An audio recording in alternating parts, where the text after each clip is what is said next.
pas poli de main d'homme, mais qui est poli de main de Dieu.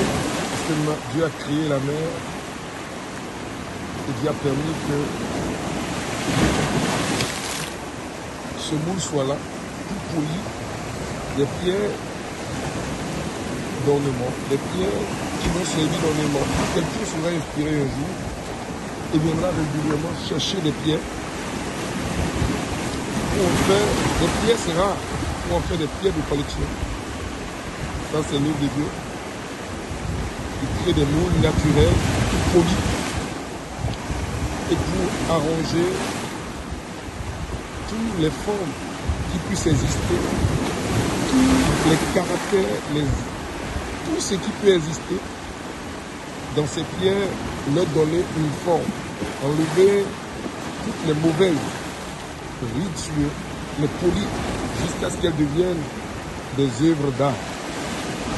Mais œuvre d'art que seul l'architecte, le grand architecte de l'univers, le Dieu des temps, le Dieu d'éternité, le Dieu que personne n'a jamais vu, le Dieu qui s'est matérialisé en Jésus-Christ.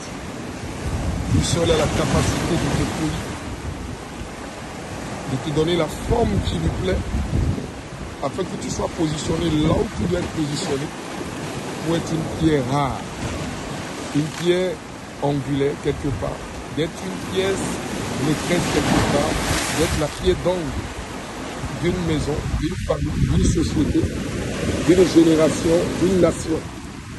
Et celui de qui je parle, c'est toi. Tous les épreuves, toutes les difficultés que tu as traversées jusqu'ici, c'est pour te rendre fier d'être une créature. Pour te rendre fier d'être ce que Dieu veut que tu sois et non ce que les hommes ont toujours voulu. Dieu va te polir, il va t'arranger et il va te positionner.